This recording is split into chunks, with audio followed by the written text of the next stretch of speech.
Well, you definitely set a precedence for women in rock. Do you have any advice for women musicians, singers that are upcoming, trying to break into the business?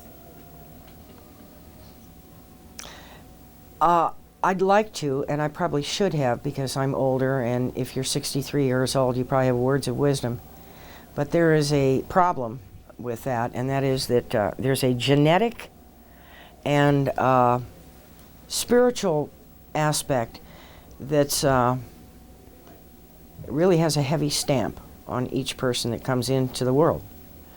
So if you have, and know you have, perseverance and some amount of talent for whatever you're getting into, if you're an accountant.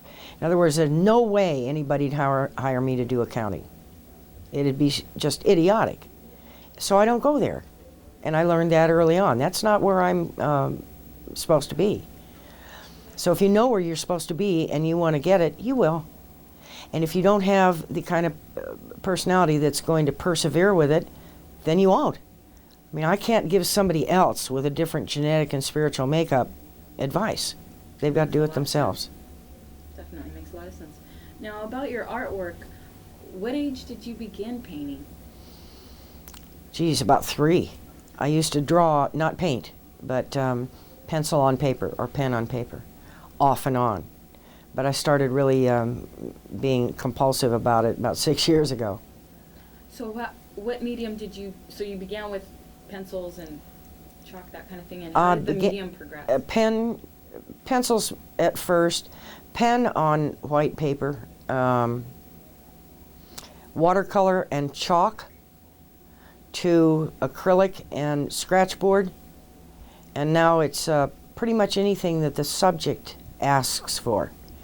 I don't have a particular style. I have about 15 styles or more, and the subject, like, you can't sing a swear word softly with a lot of vibrato. Doesn't make any sense. If you're singing a swear word, you'd sing it loud and without vibrato. So it's the same thing. You wouldn't, I don't want to impose a style on a subject. I want it to tell me how it needs to be appreciated. And you are self-taught.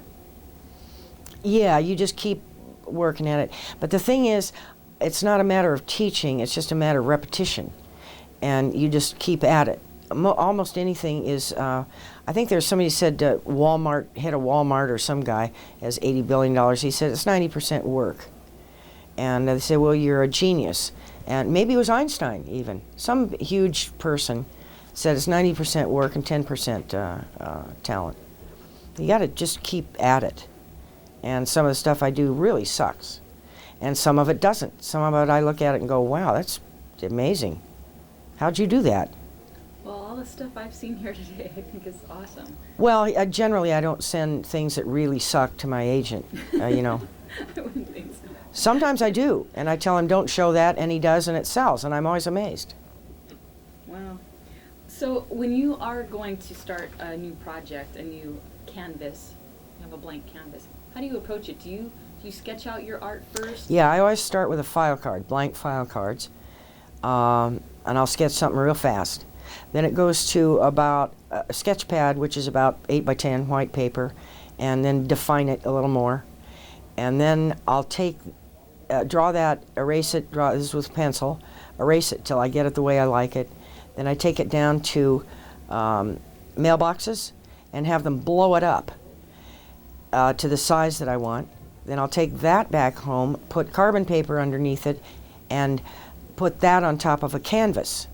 And actually not trace, what would you call it, the image of my own stuff that's been blown up onto the canvas, an outline, and then fill it in from there with color. Wow. Sounds like a heavy thought process. Not really, because I'm used to having a lot of really scrambled, weird stuff going on in my head. One of my best friends said, I don't know how you live with that head. It just doesn't stop. And I said, yeah, but I'm used to it. It's the same thing as if you're born and you're a very quiet person and people say, how do you live out in the mountains like that with no friends? That's their choice and that's their personality. They're better at being alone. When you say there's a lot of stuff going on in your head, do you ever feel that there's just so much turning in there that you got to hurry up and get it out onto a canvas? No, I feel when that happens, then it gets confusing, and I'd rather go to sleep.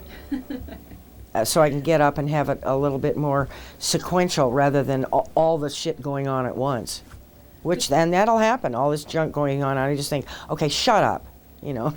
Do you get eager to start something new, like when you Oh, get yeah. an idea in your head? Oh, yeah. Because I've got an idea of a drawing I want to do of Russell Crowe right now, and I wish that there was a guy that I did an interview with on the East Coast who said he had all kinds of files of movies, and he was going to send me posters and photographs that I can work from. And I would love to get that in the mail so I could start with that. Oh, that's great. Well, I would imagine that the colors you choose represent different feelings or emotions. Yeah, I've drawn, for instance, there's pictures out there of Jerry Garcia. I don't know if the colored ones are out there, but there's one in black and white, which is the intellect kind of the man, the professor part of him. And then there's one in color that represents the era and his more colorful and raucous side.